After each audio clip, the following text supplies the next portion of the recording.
it's like you put certain kinds of magnetic interests out into the universe and they start coming towards it. And we've always said, like, you know, the guy who ran the antique store who's fixing the clock, that's the real owner of that antique store. I mean, other people were actors. We had a few non-actors, and he just happened to be this big conspiracy theorist and had this idea about the obelisks and all this kind of stuff. So, I mean, it was like we'd enter these situations, and the thing about having a crew of no one is that you can just move very agilely. You can just say, oh, this is interesting, and say yes to it.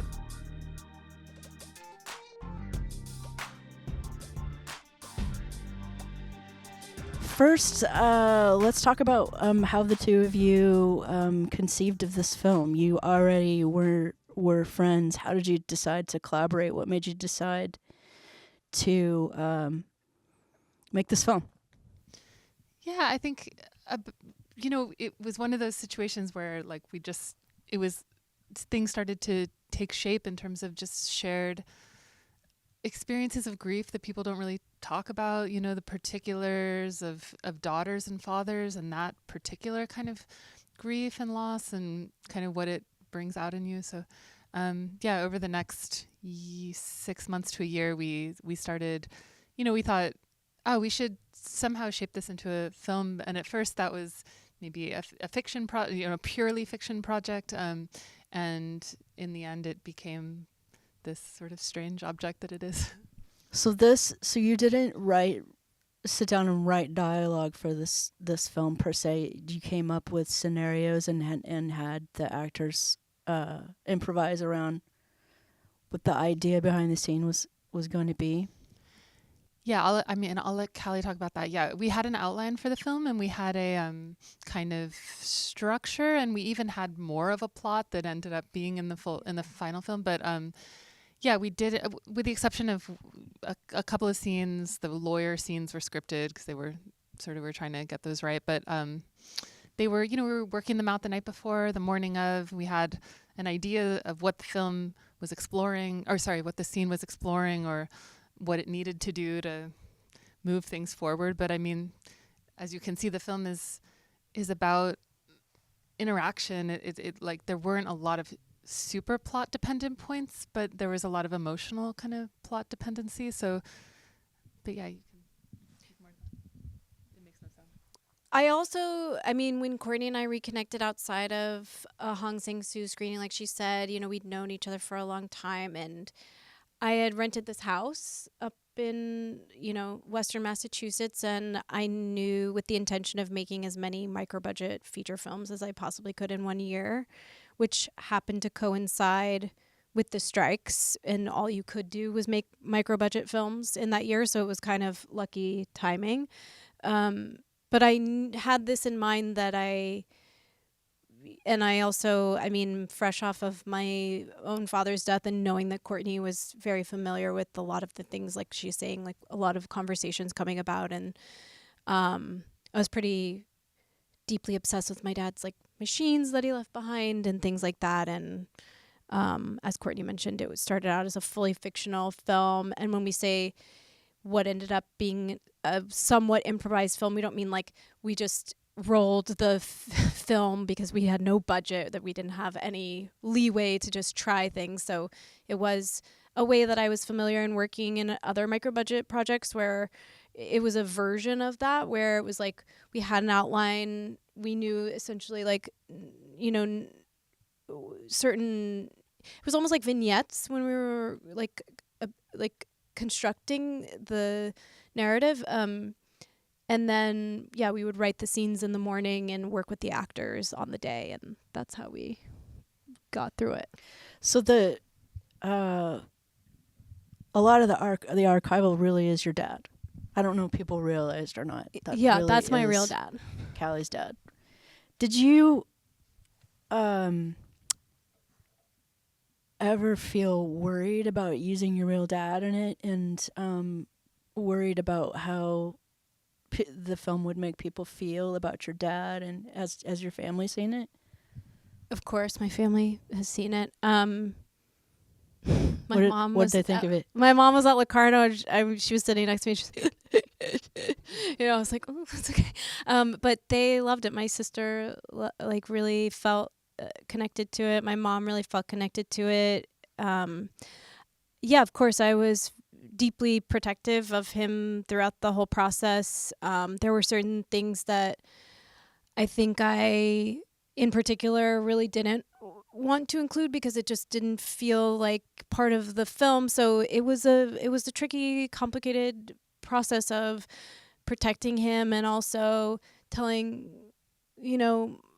a story about grief in an authentic way and without being judgmental in any kind of way, because love is sort of amoral in this sense. So that was really the film we were making. But of course, I was my dad actually died from COVID, which is something we did not include in the film because it was going to open up a conversation that wasn't really what the film was that Courtney and I had kind of set out to make. So yeah, I was terrified. I mean, I still feel extremely protective, in a certain way.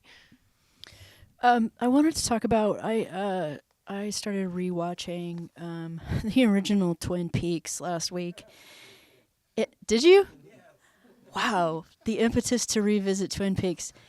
What I noticed about that, because your film always had a quality that I couldn't quite put words on to it, and when I was watching Twin Peaks, I was like, oh, it's like everything that he's doing in this show, production design wise and music wise, and the way that they're dressed and the way that their hair is done and the way that he's trying to locate that show and that town in a place that doesn't exist, right? Because it's all the things. And I was like, that's a little bit how I feel about Invention too. So I was wondering if that's intentional. I'm wondering if we could talk to Rafael about the look of the film and if you were making those choices intentionally to not place it in a very specific place. I want to toot Rafa's horn too because David Lynch, Peter Deming, if you're familiar with his work, he worked with David Lynch for a long time, came to our film. He's a friend of mine, and he raved about Rafa's cinematography. Oh, that's awesome. I think there was a mutual connection there. I think, to be honest, I think not. I mean, there was not a direct inspiration. I mean, I don't like to work like that with like inspiration or mood boards or things like that. I think Courtney had sent me a couple of, if I remember correctly, it was like some experimental films. Just like we spoke, we didn't have much time to talk about it, but she told me I like these Super 16 shorts. Watch them, and I saw that it was kind of this Bolex old screwed up 16, and I went for it like super crazy. I think in the first reels you were really scared about it because it was so grainy, and even the guys in the lab like, do you really want to push the film too? It's already 16. You're using Super 16 in it? Yeah, we shot in Super 16, and I underexposed 2 stops and pushed 2 stops, which already is like too much for the 16. So that gives it this kind of like thing that is kind of falling apart. And then we had this very special zoom lens that I think had this characteristic that it was kind of like glowing. And I think that is where it comes close to these Lynchian things. Because especially when I would get in close-ups to Callie, and when we had a little bit of backlight, it became this kind of like 80s, almost TV, I don't know, very this shininess that David Lynch has. But in the end, it's, all these decisions are taken, especially in a film like this, it's circumstantial. It's not like, oh, I wanted that and I chased it. It's like, okay, we have this friend that can give us that lens, so let's combine it with this film that is like cheap, and the truth comes out. Yeah, and then I knew that we were not being able to afford lights or have lights or even light because it was me alone. So I chose the biggest, the highest stock, like 500. It was all, just so that we could actually do it and there was something in the film. And then all these things, I mean, Callie's house was pretty empty because you rented it like that also, so I think it gives these things. And in the end, it's just like, in reality, the decisions are already taken 90% when you decide, okay, let's go in here. So it's these 4 walls. That one is the nicest, it's just, and it's very like against the light or for the light. Or Like, there it is. Just do the best you can do. yeah, exactly. I think, but in the end, I think those decisions somehow make sense on their own, because you're in the same. If you actually don't, sorry, I feel like I'm talking a lot. You can tell that I wanted to to talk, right? No, it's really interesting. I feel like in the end, if you don't try to force something, again going back to having a concept, but if you actually are aware of what you have, like really, really aware, then it will match because you're actually being honest to the place where you are and the situation that is just there. So it will match because reality matches to itself. So This is a real rookie question because I'm not a filmmaker, but I do know about coverage. I loved your coverage in this. I wanted to talk about how you decided what, like when you were in that guy's shop with all the antiques and stuff, and you would cut away at times to different things in the shop, or when you would cut away to different things. How do you decide what's going to be like the most interesting? Like, oh, I want us to look at this painting while they're talking about this, or I think we didn't do much coverage at all, as you can tell in these scenes. So I mean, like, sometimes we had just a oneer, and sometimes we had just a medium, but I mean, that was kind of it. But I think, and we didn't do a lot of cutaway. I mean, I've worked a lot in documentary and sometimes shot on film, but also shot digital, where you just gather and you shoot everything and then you figure it out and write it in post. And this was a really different experience for me. We didn't have a lot of it was like cooking using every part of the animal. I mean, when we were editing, it was like every shot got used. I mean, we didn't have a lot, but I think, and this actually maybe goes back to your question about kind of the idea of a small town versus, or that kind of weird fantasy, like slight uncanny valley of Twin Peaks or something. I think that I think we were interested in whatever town this felt like, or whatever place this felt like, also feeling like a kind of microcosm of the country, and that each of these places was standing in symbolically in certain ways. So I think we were going for certain iconic things, the bust of John Locke, or, in the corn maze, the kind of Indian corn that's hanging. And I think, I wasn't determining all of those, Rafael certainly was as well, but some of those details that kind of hold a kind of sense of time that is, making this place not, it was, near Great Barrington, Massachusetts, but it's not Great Barrington. It's somehow, small town New England. It's something that's slightly non-specific in a way that, but specific, but in a way that I think can hold larger ideas about the country, and that was important to us. So I think that's where we spent, our valuable film on a few close-ups. But Rafa, maybe. Yeah, I think I agree. I wondered about the candle interludes. How did you decide when you wanted to use the candle interludes? Because I think it's your actors talking in the background during and that's actually, see, I think of this as a narrative more than a doc, and I think of the candle interludes as the doc pieces, the doc parts where you hear, which I didn't realize at first when I first started watching it until like midway through the movie, and I was like, oh, I think that's the actors talking. Those were, we didn't shoot the footage. That's archived from a kind of meditation video, but it, those were, hopefully give a sort of meta narrative about the making of this film and the kind of, intentions of it and what we set out to do, which was not just make a fiction film. Not that that's nothing, but but it was also a kind of project of working through ideas about grief, I think, in a way that was, sourced in elements of nonfiction, and we wanted to, create a space for that, and thinking about the process as, part of a meditation on fantasy and what fiction allows for us to process within it in order to deal with the nonfictions of our life. Were the Alice in Wonderland references intentional, or did that just happen? It was just the corn maze that was happening. We lucked out. I mean, your set deck is amazing. It's like, we have no set deck. Well, there's a song from Alice in Wonderland in the beginning when the guy's we playing put the that organ. in later, but yeah. Oh, you put in later. Okay.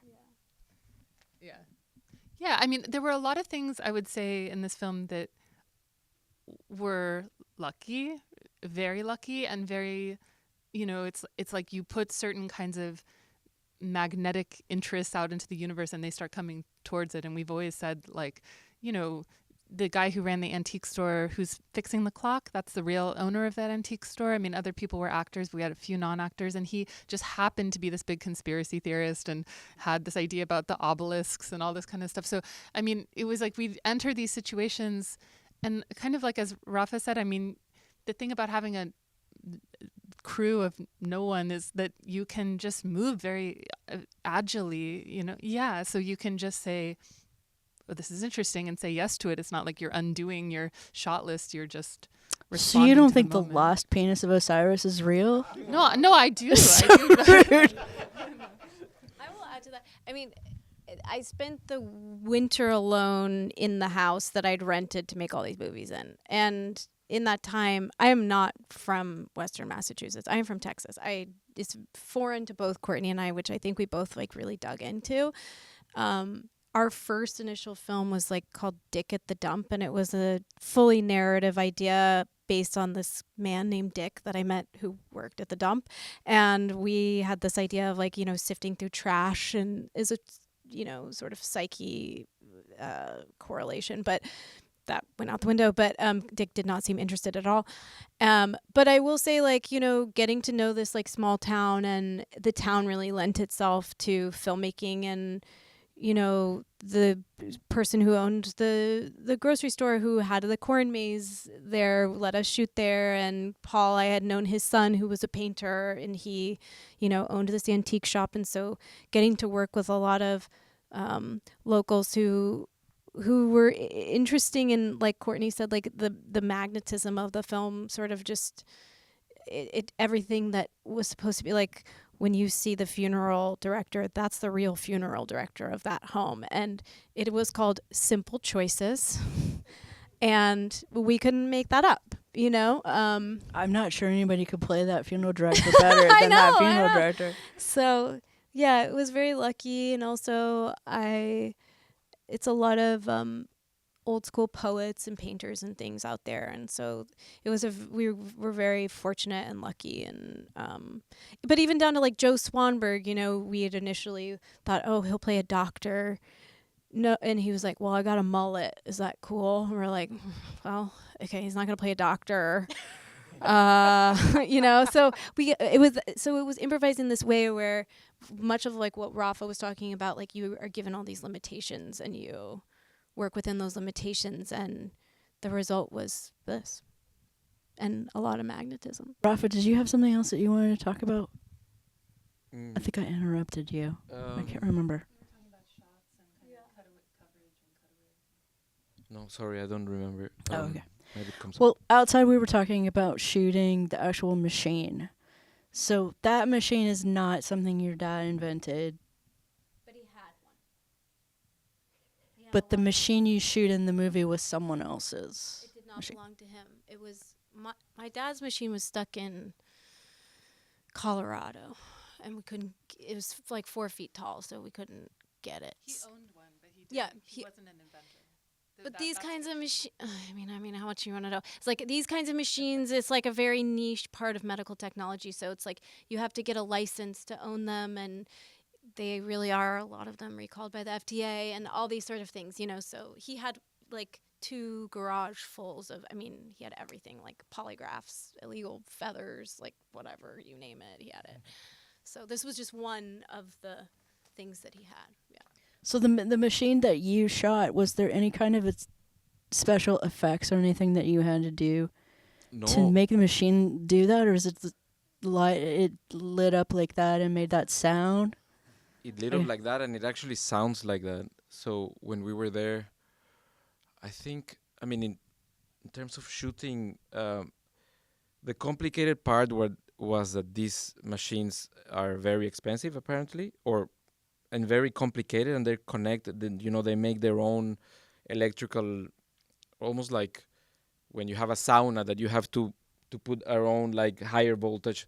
So the woman that owned it, she was really nice in letting them shoot it, but her deal was like, no, you shoot it as it is, and it had a circle of chairs around and a crystal, because she sells those services, right, to people to go and electrify themselves every so and so. And Electrolysis. so we came in, and that was supposed to be the shed of that house, and it's like, no, but it's not gonna work. It's a garage, and you have chairs and like a fountain and a Buddha and crystals. So it was like this negotiation of like getting everything out, slowly moving the machine. Can we get it more into the center? But we couldn't do anything with it, and we also didn't have lights. So I started going around all her garage and house, negotiating, getting a little bit of a bulb here and screwing this one from there, and just to get it. But in the end, and that I'm surprised, because I had zero exposition there. It was like, there's nothing. Courtney, maybe something is in there. Maybe maybe the scene is not there. And because we even turned off the light so that we could even see the zzz, that red thread. And film is like that. Then we saw it, and it's actually the image of the movie. It's crazy. Well, I really love the way this was shot, and I watched it for the 3rd time today, and it's never not interesting. And I always see new things in it, like the Alice in Wonderland. I was like, oh, I didn't see that before. So it's beautiful to look at, wonderful. I wanted to ask, for any of you, what do you hope people's takeaway from this? My takeaway from this today is that someone's death forces you to evaluate their life. That's my takeaway from watching it today. I've had many takeaways, but what do you hope people's takeaway is from it?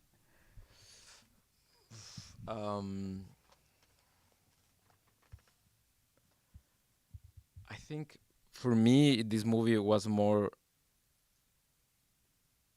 and I guess it's related to what I was saying before, that everything in the end makes sense.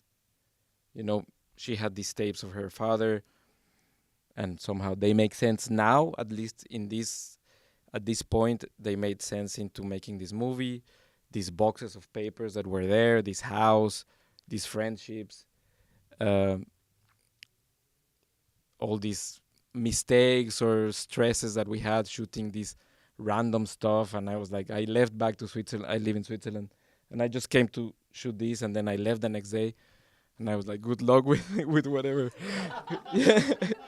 Just get the cans, and okay, that was nice, but there's never gonna be a movie there. And then everything makes sense, everything connects, and I think that for me is what the movie is. I don't know. I'm always hesitant to say what people should take from a film, kind of like whatever you want, but I don't know, something maybe just as filmmakers, it's like if you, I don't know, there is like luck, and there's also timing, and there's also hard work, and there's also just like loving someone, and I don't really have like a solid answer of what you should or shouldn't take, it's totally up to you.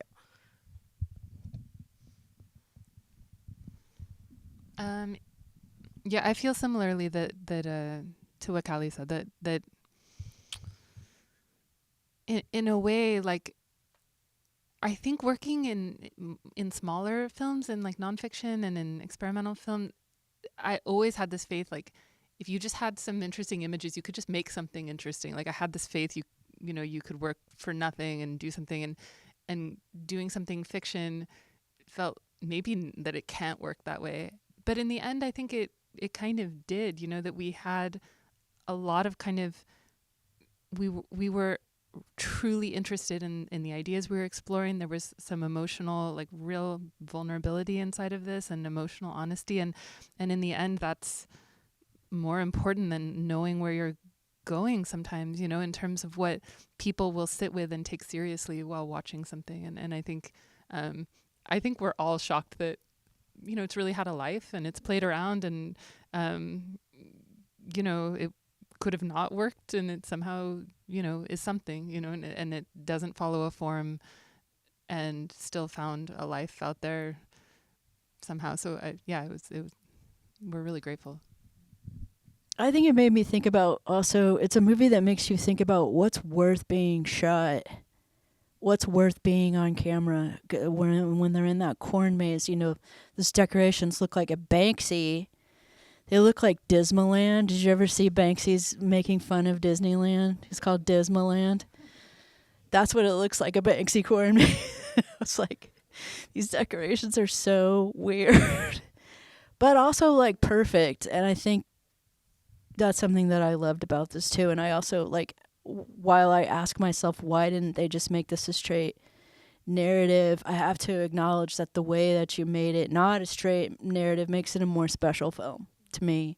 And this is one of my favorite films of the year, because of it. And that's why I can watch it so many times. But tell people where they can see this or recommend it to other people if they want to. Watch it on Mubi. It's on Mubi. It's on Mubi. Is anybody already a member of Mubi? Callie? Do you guys have plans for what you're doing next? I know you do, but I don't know if you can talk about it. Yeah. You're allowed to talk about it? Yes, I'm finishing a film. I'm not full-time cinematographer. I'm a director. That's how Courtney and I met. So I'm finishing my own movie, which started before this movie and still is not finished. So that's what I'm doing right now. No, it's my fourth feature. That's how famous they've. That's how well they've done. Go for it. I'm working on some films that I'm working on a film that I had also started before this film, and I actually had a film that kind of came out after this one, and so I got busy with these two, and I'm back in this like nonfiction, mostly film about a little town in Kansas and the Wizard of Oz and stuff like that. So back in fairy tales. What's your dolphin film called again? The dolphin film is called John Lilly and the Earth Coincidence Control Office. And it's playing festivals right now, right? Yeah, it's playing around right now. And it's played LA, but I think it's going to play the Philosophical Research library. Okay. No, Society. Yeah, in the fall. So through LA Film Forum. So Right on. And I am, oh God, what am I doing? Oh, you know, back on the grind in many ways. And then I'm making my first feature and start shooting in April. So. Did you also form like your own like production company where you're producing? I noticed you're working with I POs guess. a lot. I guess. You're I working mean, with I don't Pete? know if it's like a production company. I mean, mostly just when I rented the house and really just wanted to make all these films, and we made 2 shorts and 2 features, and this was the last film that we did in the house, and obviously the most personal, and obviously it was very the nearest and dearest to my heart. So it's a pleasure to see it hitting. What's the Pedos film that you're in that's playing this festival circuit? Oh yeah, so that we also shot in the same house. Okay. The Pedos film, I produced it, I guess. I mean, by that I don't know, we all just help each other. I don't know. With Jeremy O'Harris, and that premiered at South by Southwest, and then now it's playing festivals and What's it things called? like that. I hate the title. It's very long. That's why. We just call it the tick movie. It's about ticks. It's called The True Beauty of Being Bitten by a Tick. Pedos for you. That's a great title. But we just all call it tick movie. But that's going around, and then yeah. All right. Well, thank you guys for coming so much to talk Thank about you. this Thank you for brilliant having us. film. And Thanks for yeah. coming. Thank you, everybody.